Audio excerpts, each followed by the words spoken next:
अस्सलाम वालेकुम, welcome to my YouTube channel video update tech. तो कैसे हैं आप सब। आज हम CS403P के जो लैब्स हैं वो सारी इस एक ही वीडियो में मुकम्मल करेंगे। और इस पूरी सीरीज़ के ऊपर मैं अलग अलग वीडियोस बना चुका हूँ, मतलब एक एक लैब के ऊपर। बट आज की इस लैब में हम सारी लैब्स एक ही वीडियो में क्लियर करेंगे। तो बिना टाइम वेस्ट के चलते हम अपने लेक्चर की तरफ। लेकिन इससे पहले अगर आप मेरे चैनल पर फर्स्ट टाइम आए हैं तो इसको सब्सक्राइब लाजमी कीजिएगा और बेल आइकन बटन क्लिक कर दे ताकि आपको न्यू अपडेट्स मिलती रहें। पहले लेक्चर में तो हमने ये बताना था इसको इंस्टॉल कैसे करते हैं। आपने इस वीडियो को स्टॉप कर करके आपने इसको देख लेना है कि इंस्टॉलिंग का प्रोसेस बहुत ज़्यादा है। बाकी इसको इंस्टॉल ना भी करें तो भी ठीक है, क्योंकि इसको इंस्टॉल करना भी एक बेवकूफ़ी है, क्योंकि ये सिर्फ़ और सिर्फ 512 अगर GB आपके पास हैं लैपटॉप या कंप्यूटर में तो ये इसको भी हैंग कर देगा। अगर आप मतलब चाहते हैं कि इसको यूज़ भी करना है और डाउनलोड भी ना करें तो आप SQL क्यूरी मतलब SQL सर्वर लिख कर उस पर गूगल पर ऑनलाइन और वहाँ से आप इसको यूज़ कर सकते हैं। बाकी चलते हैं हम अपने लैब नंबर 2 की तरफ। लैब नंबर 1 में तो सिर्फ और सिर्फ इसकी इंस्टॉलेशन का बताया गया। बाकी अगर आपको ये फाइल चाहिए या ये पूरी बुक चाहिए तो आप नीचे ग्रुप दिया हुआ मेरा डिस्क्रिप्शन में, वहाँ पर आकर आपने ग्रुप ज्वाइन करके मैसेज कर देना, आपको मिल जाएगा। ये जो है lab number 2 context level DFD data flow diagram, ये अभी रिसेंटली पेपर्स में आया था और मैं चाहता हूँ कि इसको आप अच्छे से करें। आज की लैब में मतलब हमने बताना है कि एक लेमन सोडा है, Thela lemon soda offering company has decide to take offer online, मतलब वो उसको ऑनलाइन ऑफर डिसाइड करते हैं कि उसको ऑनलाइन ऑफर कर मतलब शेयर करें। By using the online system customer can place the order and view रिस्पाइड system order is prepared processed and send to delivery man. मतलब वो एक प्रोसेस बता रहे हैं कि हम उसको किस तरह से मतलब ऑनलाइन ऑर्डर करें और उसको सेंड करें, उसको डिलीवर करें, डिलीवरी मैन के ज़रिए सेंड करें। ये सारी चीज़ें इसके अंदर बताई जा रही हैं। तो अब क्या हमने बताना है, identify the external entities the process from the above scenario and draw. तो हमने बताना है कॉन्टेक्स्ट लेवल DFD और लेवल 0 DFD। तो सोल्यूशन कॉन्टेक्स्ट लेवल DFD। अब क्या हमने एक लेमन सोडा ले लिया, एक तरफ हमने लिख लिया कस्टमर, एक तरफ हमने लिख लिया डिलीवरी। अब क्या करे, कस्टमर क्या कर रहा है, प्लेस ऑर्डर लगा रहा है, और लेमन सोडा की तरफ से मतलब ये रिसीव ऑर्डर, कस्टमर की तरफ रिसीव ऑर्डर होगा। व्यू रिस्पाइट वो मतलब उसकी रसीद देखेगा कस्टमर, पे बिल और वो बिल पे करेगा लेमन सोडा सिस्टम वाले डिलीवरी मैन को। रिसीविंग प्रिस्क्रिप्शन ऑर्डर ये रिसीव करेगा डिलीवरी मैन, और अपडेट पेमेंट स्टेटस और उसको अपडेट करता रहेगा लेमन सोडा के पैसे दे दिए या नहीं दिए, ये वो एवरीथिंग। उसके बाद बात करते हैं लेवल 0 DFD। लेवल 0 DFD में हमारे पास 4 चीज़ें आ जाती हैं, place order, order processing, delivery order और पेमेंट। कस्टमर ने क्या किया, पे बिल किया, पेमेंट दी, और डिलीवरी मैन ने भी पेमेंट उसको मतलब पेमेंट मतलब ली या उससे मतलब रिसीविंग पेमेंट और डिलीवरी ऑर्डर रिसीव किया डिलीवरी मैन ने और पेमेंट उससे ली। उसके बाद व्यू रिस्पाइट, कस्टमर ने व्यू रिस्पाइट की मतलब उसकी रसीद देखी और ऑर्डर को रिसीव किया और उसके बाद पेमेंट क्लियर कर दी। तो ये हमारे पास है। इसके बाद नेक्स्ट हमारे पास है lab number 3 entity relationship diagram. मतलब जैसे लैब 2 थी उसी तरह ये 3 भी है। एंटिटी रिलेशनशिप डायग्राम, हमने एंटिटी बतानी, इसमें भी सेम वही कस्टमर है, उसने मतलब पे बिल ये वो। अब मतलब हम बात करते हैं कि आइडेंटिफाई एंटिटीज। इसके अंदर हमारे पास क्या है, identify the attributes of entity क्या होती है, आइडेंटिफाई और रिलेशनशिप बिटवीन द एंटिटी, मतलब रिलेशनशिप क्या होता है एंटिटीज के दरमियान, और ड्रा द एंटिटी रिलेशनशिप डाय इंफॉर्मेशन एग्जैक्ट फर्स्ट 3 टास्क। तो इसमें हमने ये बताना है, ये हमारे पास डायग्राम दी हुई है, बस हमने यही बताना है इसके अंदर। अब डायग्राम देखकर आपको क्या लग रहा होगा, सबसे पहले मैं आपको एक चीज़ क्लियर कर देता हूँ।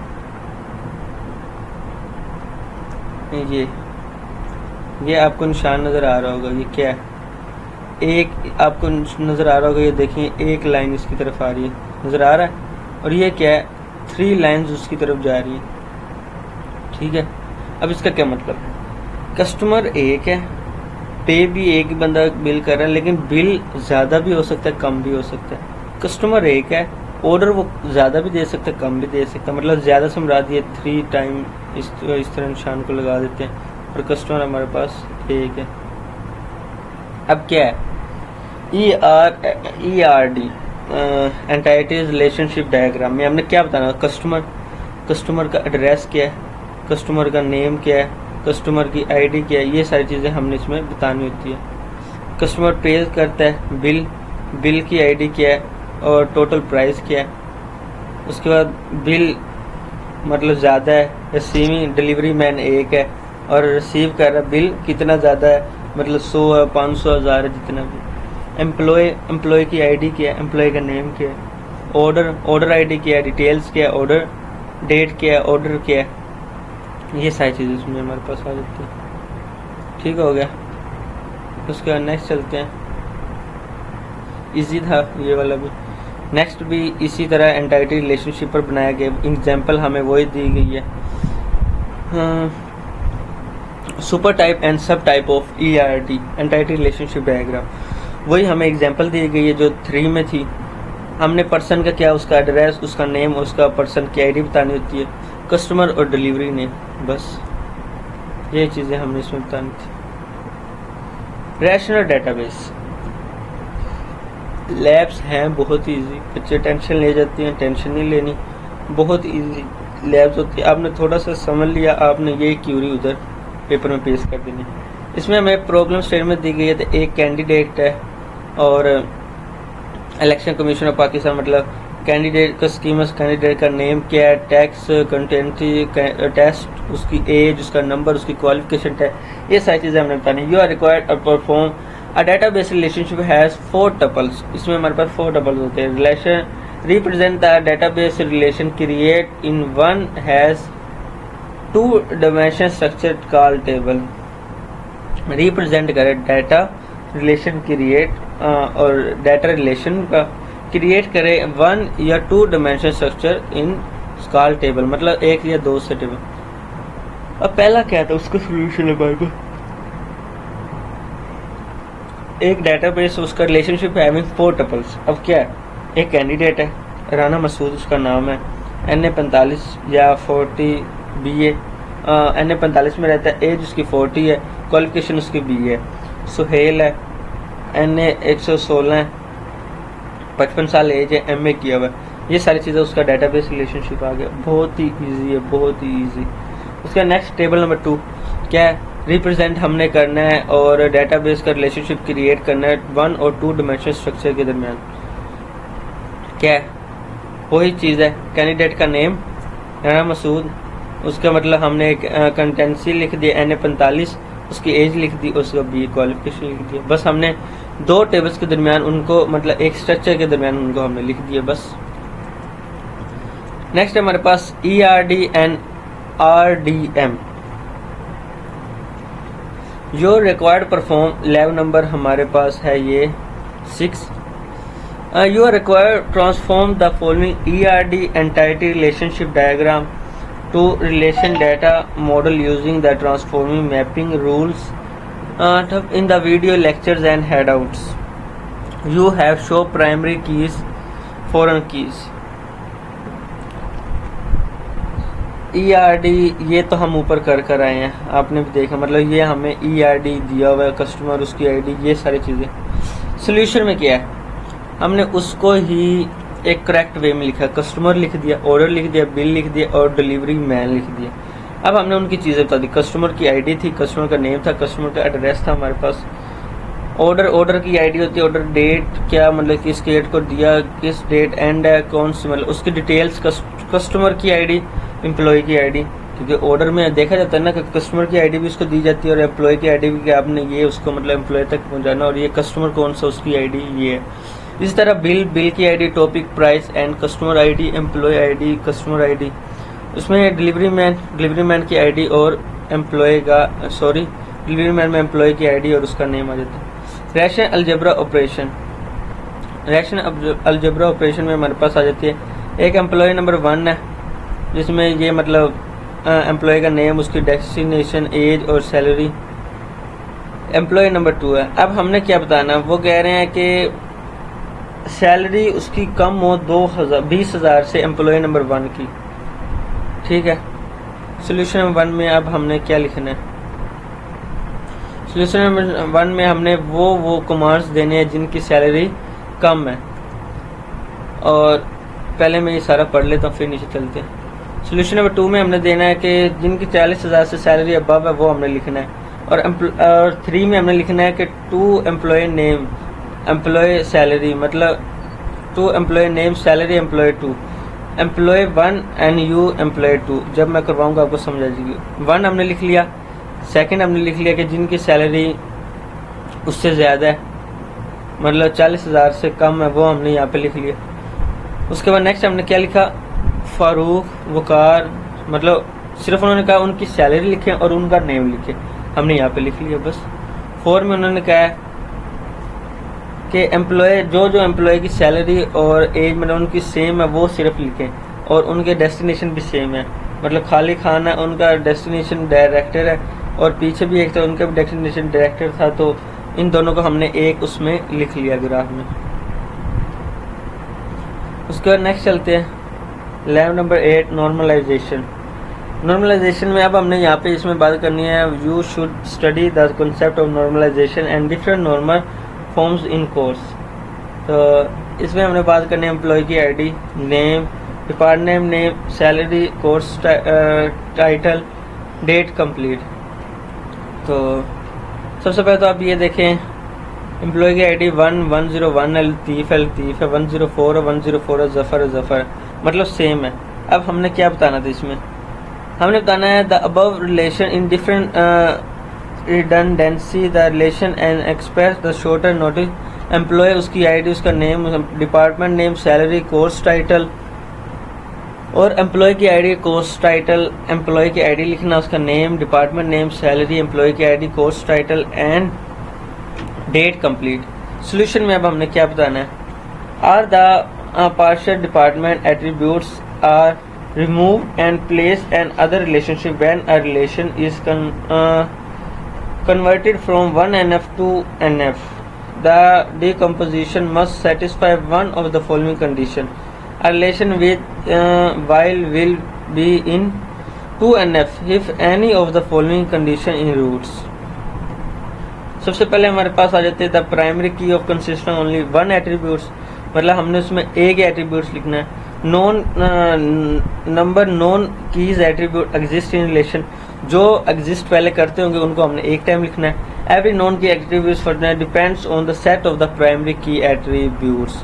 जैसे अब हमने यहाँ पे देखा एम्प्लॉय लतीफ़ 2 बार था तो हमने उनको अब एक ही बार लिखा है और ये एम्प्लॉय की आईडी इस तरह हमने इसको लिख लेना है।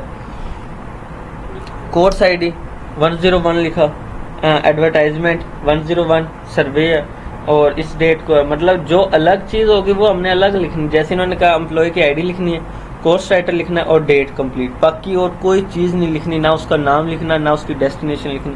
तो हमने उसी तरह एक सेकंड भी बना ली। उसके बाद नेक्स्ट चलते हैं लैब नंबर हमारे पास है 9 normalization 3NF। Problem statement following relationship is already in second normal form you required in convert into third normal form.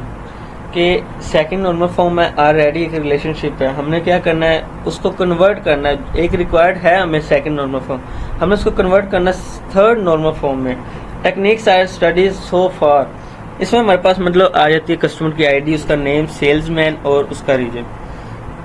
मतलब कस्टमर की आईडी 11 है, हमजा है, खालिद है और वो साउथ में रहता है। अब उन्होंने हमसे क्या पूछा है, हमने उसका सेल्स का क्या बताना, कस्टमर की आईडी बताना, उसका नेम बताना, कस्टमर मैन क्या है और उसका रीजन क्या है। इसी तरह हमने कस्टमर की आईडी बतानी है, उसमें हमने उसका नेम, सेल्समैन एक और दूसरे में हमने बताना सेल्समैन और उसका रीजन। मतलब हमने ये चीज़ें अलग अलग बतानी है, जैसे मैं आपको करवाऊंगा। मतलब पहले में हमने क्या था, उसका कस्टमर की आईडी बताना, उसका नेम बताना और उसकी सेल्समैन बताना। आईडी आ गई, नेम आ गया, उसका हमारे पास सेल्स नेम आ गया। सेकंड में हमने क्या कहा था, कस्टमर की आईडी, नेम और सेल्समैन का नेम आ गया और उसका रीजन आ गया। यही चीज़ हमने बतानी थी। तो वो मतलब आपने ग्राफ को देखते रहना है और उसमें से जो जो चीज़ें पूछ जाए आपने वो अलग अलग यहाँ पर लिख देनी है। एसक्यूएल क्यूरी लैब नंबर 10, इसमें हमसे पूछी गई है एसक्यूएल क्यूरी के टीचर की आईडी, उसका name, office, phone and salary और उसकी ईमेल क्या है। तो ये चीज़ें हमने इसमें क्लियर करनी है। तो अब क्या है, T001 टीचर की आईडी ये है, नेम ये है हमारे पास, ऑफिस ये है, फ़ोन नंबर हमारे पास ये है, सैलरी ये है और उसकी ईमेल हमारे पास ये है। क्लास आईडी हमारे पास है, कोर्स कोड है, डे ऑफ वीक है, start time, end of time and venue हमारे पास क्या है। Write the query to create the above, query हमने क्रिएट करनी है। क्रिएट टेबल किया हमने टीचर के नेम से, टीचर की आईडी वोचर प्राइमरी, टीचर का voucher 30, office voucher 30, phone smaller int, phone number लिखा स्मॉलर इंट में, सैलरी इंट में लिखे क्योंकि इंट में मतलब नंबर्स में लिखी जाती है, और ऑफिस नंबर मतलब जो नेम होता है ये हम करेक्टरिस्टिक में लिखने, तो इसको हम वेरिएबल करेक्टर लिखते हैं। यहाँ पे वॉर करेक्ट, मैं इसको इस तरह पढ़ता हूँ, मतलब पूरा पढ़ता हूँ, वेरिएबल करेक्टर है। इस तरह सैलरी हमने मतलब हमें वो डिजिट में दी जाती है, मतलब 2000, 5000, 20000, 1 लाख, तो वो हम इंट में लिखते हैं, ईमेल वोचर नंबर में लिखते हैं। तो ये हम इस तरह लिख लेते हैं। उसका क्रिएट टेबल के क्लास के नाम से क्लास की आईडी लिखी, वेरिएबल मतलब वॉर करेक्टरिस्टिक में प्राइमरी की, उसका कोड लिखा, उसका डे ऑफ वीक लिखा, उसका डे टाइम, एंड टाइम और वेन्यू लिखा। यहाँ पे आप देख सकते हैं हमने इंसर्ट इनटू टीचर की आईडी, नेम, ऑफिस, ईमेल और वैल्यूज़ में हमने लिख दिया उसकी नेम, आईडी, ये सारी चीज़ें हमने उसकी लिख दी। इस तरह सेकंड, थर्ड, फोर्थ जितने भी मतलब हमारे पास थे हमने सबको अलग अलग यहाँ पर लिख दिया। एसक्यूएल क्यूरी सेम वही जो अभी हम ऊपर कर रहे हैं, इसी तरह हमने सारा कुछ मतलब लिख लिया, कोर्स आईडी ये वो एवरीथिंग। मतलब आप कंफ्यूज नहीं होना, आपको पेपर में ये डायग्राम दी होगी, ये देखिए। इसमें थोड़ा सा मैं आपको एक्सप्लेन करता हूँ। पिछली एक्सरसाइज में मतलब लैब में मैंने आपको एक्सप्लेन नहीं किया, इसमें एक्सप्लेन करूँगा। आप पेपर में बैठे कहेंगे यार इतना इजी पेपर है। क्या करना है, एसक्यूएल क्यूरी बनानी है। क्या चीज़ थी, हमें ये चीज़ें दी हुई हैं, टीचर की ID, name, office, phone number, email हमें दी हुई है। एक टेबल हमारे पास ये है, एक टेबल में हमें दिया है क्लास की आईडी क्या है, क्लास का कोड क्या है, डे ऑफ वीक क्या है, स्टार्ट टाइम क्या है, एंड टाइम क्या है, वेन्यू क्या है, टीचर आईडी क्या है। अब हमें ये दिया होगा, अब हमसे पूछा जाएगा कि डिस्प्ले करो all the records of the class who start time between 9 to 12 AM। वो रिकॉर्ड हमें शेयर करें जिनका टाइम 9 से 12 है। आपने क्या करना है, आपने यहाँ से देखना है और नीचे पेस्ट करते जाना है। जैसे अब मैं आपको एक दिखाता हूँ, सिलेक्ट करनी है from classes where start time between 9 to 12 AM। बस इतना सा सोल्यूशन है, बस इतनी सी बात है। सेकंड आपने retrieve the detail teachers with in the first name DR, जिनके टीचर्स के नेम पे शुरू में डीआर आ रहा है वो आपने डिस्प्ले करने। इतनी सी छोटी सी बात है। सिलेक्ट करना फ्रॉम टीचर क्लास है ना, और मतलब ये हमारे पास थी फ्रॉम क्लास टाइम हमसे पूछा गया था। ये हमसे पूछा गया वो टीचर जिनके वेयर नेम लाइक डॉक्टर, जिनके शुरू में डॉक्टर आता है वो यहाँ पे सर्च करें। इसी तरह ये 3 हमारे पास सिलेक्ट डेज ऑफ वीक। अब डेज ऑफ वीक हमें किसका बताना है, टीचर का बताना है, नो हमने क्लासेस का बताना है। वेयर कोर्स कोड हमारे पास ये है CS403P और एंड टाइम स्टार्ट टाइम हमारे पास क्या 9 है। इसी तरह ये हमारे पास ये आ गया, ये भी आ गया। ये आप इतना इजी वे में आता है पेपर, टेंशन बिल्कुल नहीं लेनी, बहुत इजी होता है पेपर। उसका नेक्स्ट है हमारे पास lab number 12 SQL query select group by the having classes. जैसे अभी ऊपर करके आए हैं, ये भी बना लिया, ये भी बना लिया। बस बताना क्या है, काउंट करें number of teachers, select count star from teacher, select count करें मतलब हमें सेकंड में बताना है। कोर्स फ्रॉम क्लासेस काउंट किया, डिस्टिंक्ट कोर्स कोड किया, ऑल कोर्सेज फ्रॉम कोर्स। पढ़ लें। सिर्फ आपने इतनी सी बात लिखकर आ जाना है, बहुत ही शॉर्ट। सिर्फ आपने लिखना है मतलब see out of the number of the teachers. आपसे ये पूछा गया see out the number of the teacher, आपने क्या लिखना है, सिलेक्ट करना है सी आउट, काउंटर लिखना है स्टार फ्रॉम टीचर्स। बस इतना सा सोल्यूशन है सिर्फ। सेकंड उन्होंने पूछा है कि यूनिक क्लास कोड क्या है टेबल में, सिलेक्ट किया सी आउट, जिसने कोर्स कोड लिखा has all course code from class लिख दो बस। इस तरह ये आ गया। इसी तरह हमारे पास सिलेक्ट किया मिंट एंड टाइम क्या है, has least class from class by group by course code लिख लिया। इस तरह सिलेक्ट किया AWG उसकी सैलरी एवरेज सैलरी फ्रॉम कहाँ, टीचर से, group by office having office. Easy way में आता है पेपर, टेंशन बिल्कुल भी नहीं लेनी है। मैं बार बार इसलिए टेंशन का नाम ले रहा हूँ क्योंकि CS 304P और 403P और 304P इसके जो सब्जेक्ट उन्हें बच्चे कंफ्यूज हो जाते हैं, पता नहीं लैब्स में होगा क्या, ये होगा वो होगा। तो टेंशन इसलिए मैं बार बार कह रहा हूँ। मुझे ग्रुप में मैसेज आए थे, उसको फिर पर्सनल में जाके बताना पड़ा, आप टेंशन ना ले। वॉइस की उसे थोड़ा सा रिलैक्स किया कि टेंशन ना लो, पेपर इजी आता है, ये वो एवरीथिंग उसको बताया। फिर जाके वो पेपर दे के आए तो शुक्र अल्हम्दुलिल्लाह उसका पेपर ठीक हो गया, क्योंकि लैब्स उसकी क्लियर थी। यही तो पूछा जाता है। अब मैं आपको लैब्स में बता रहा हूँ ज्वाइंस क्या है। अब ज्वाइंस मैं आपको अच्छे से बता दूंगा तो आपको पेपर में जैसा भी ज्वाइन आ जाए, जैसा भी मर्जी टेबल आ जाए, आप उसको सोल्व कर सकते हैं। तो इसीलिए टेंशन बिल्कुल नहीं। अब ज्वाइंस आ गया, टीचर ये हमारे पास जो टेबल ऊपर पढ़ के आए हैं वही हमने नीचे आगे पढ़ लिया। अब हमसे पूछा गया inner join, full outer join, right outer join and left join. अब हमने क्या किया, select from teacher inner join class on, ठीक है। उसमें हमने क्या लिखा, टीचर, टीचर की आईडी, क्लास, टीचर की आईडी। इसी तरह हमने सेकंड बनाया from teacher full outer join class on. Same इसी तरह हमने इसमें भी टीचर, टीचर की आईडी, क्लास, टीचर की आईडी लिख ली। इसी तरह राइट आउटर ज्वाइन सेम इसी तरह हमने सब में ही लिख लिया। अब सबसे पहले तो हम बात करते हैं इनर ज्वाइन क्या है। इनर ज्वाइन वो चीज़ें जो मतलब दोनों में सेम हो, मतलब एक क्लास में भी वही स्टूडेंट और दूसरे में वही स्टूडेंट, उनको सेम होना inner class. Full outer join के दोनों के मतलब अलग अलग है, बट आपने उनको एक ही जगह मिला के लिख लिया।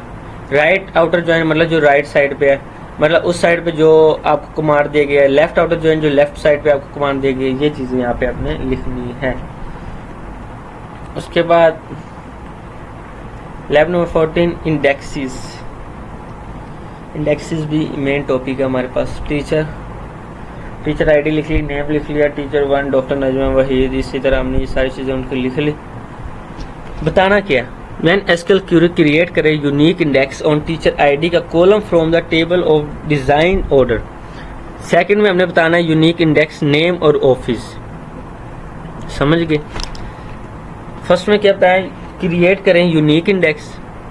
देखो आपको मतलब बता भी दिया है आपने, ये तो आपको सिर्फ आंसर में आ भी गया। आपने क्या किया, क्रिएट किया यूनिक इंडेक्स टीचर का इंडेक्स नंबर 1। देखो इतना तो आपके सॉल्यूशन में ही लिख दिया उन्होंने। On teacher, teacher ID, DESC मतलब उसका डिज़ाइन ऑर्डर आपने यहाँ पे लिख लिया बस। सेकंड में क्या है, create unique index teacher index 2 लिख लिया। ऑन टीचर, टीचर लिख लिया, उसका क्या लिख लिया, नेम और उसका ऑफिस असाइन ऑर्डर यहाँ पे आपने लिख लिया।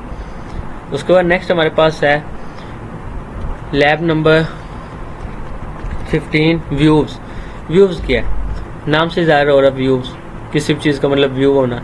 यहाँ पे आपको ये दे दिया गया class ID, course code, day of week, time start क्या है, एंड क्या है, वेन्यू क्या है। अब हमने क्या किया, एसक्यूएल क्वेरी लिखें और उसको व्यू करें, क्लास आईडी, क्लास कोड और वेन्यू को। ये चीज़ें हमने व्यू करनी है। क्रिएट व्यू लिखा, क्लास व्यू लिखा है, सिलेक्ट किया क्लास आईडी, कोर्स आईडी और वेन्यू जो इन्होंने कहा। फ्रॉम किससे, क्लास से। Where venue is A block, मतलब हमने ए ब्लॉक का बताना तो वो हमने बता दिया। सी का बताना, सी का बता दो। इसी तरह हमने मतलब व्यू ब्लॉक आपके पास जब भी आ जाए आपने ये लिख देना। Views continue, product name, purchase price, price पे, स्टॉक, ये सारी चीज़ें हमारे पास इसके अंदर आ गई। अब हमने क्या किया, व्यू करना है प्रोडक्ट का नेम और sales price and stock QTY। Product का नेम, सेल्स प्राइस और स्टॉक QTY सिलेक्ट किया हमने। क्रिएट व्यू हमने क्या किया, प्रोडक्ट से व्यू